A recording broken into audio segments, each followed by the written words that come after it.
श्री हरि स्वयंभु मनु के पुत्र उत्तानपाद थे, जिनकी 2 रानियां थीं, बड़ी रानी सुनीति और छोटी सुरुचि। एक दिन राजा उत्तानपाद छोटी रानी सुरुचि के पुत्र को गोद में बिठाकर प्रेम कर रहे थे। उसका नाम उत्तम था। उसी समय बालक ध्रुव जी, जो कि बड़ी रानी सुनीति के पुत्र थे, वे हंसते खेलते वहां पहुँचे और अपने पिता के गोद में बैठना चाहे। राजा ने उनकी ओर देखा भी नहीं। छोटे से बालक के मन में अपने पिता के प्रति अपने लिए इतनी कटुता देखकर और छोटी माता द्वारा अपना तिरस्कार देखकर बालक ध्रुव जी लंबी लंबी सांस भरने लगे और रोते चीख मारते अपनी माँ के पास जा पहुँचे।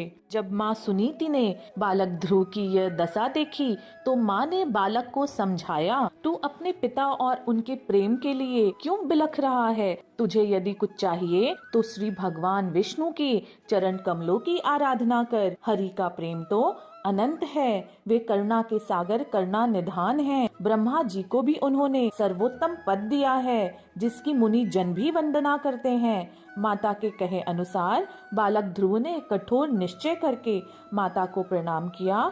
उनका आशीर्वाद लेकर भगवान विष्णु को प्राप्त करने चल दिए। जब श्री नारद मुनि ने यह सुना तो वो बड़े विस्मित हुए कि अहो, कैसा क्षत्रिय बालक, कैसा तेज है। प्रथम तो नारद जी ने बालक ध्रुव को समझाया कि घर लौट चलो, हम तुम्हें आधा राज्य दिला देंगे।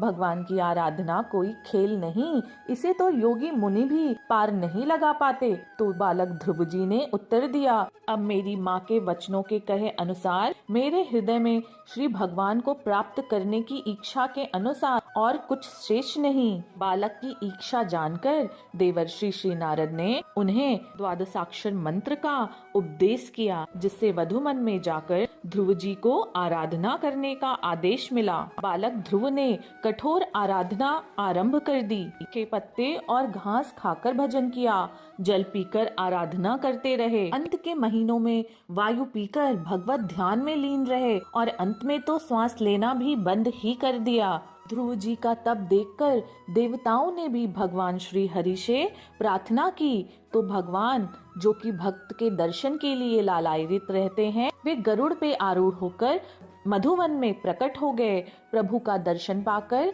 बालक ध्रुव को परम आनंद की प्राप्ति हुई। वे प्रेम से अधीर हो गए। उन्होंने भगवान के सामने साष्टांग प्रणाम किया। हाथ जोड़कर सर झुकाकर ध्रुव पूर्ण समर्पण को प्राप्त हुए। सर्व अंतर्यामी श्री हरि ने कृपा करके अपना वेदमय शंख उनके कपोलों से छुआ दिया, जिससे ध्रुव को तत्काल दिव्यवाणी की प्राप्ति हो गई।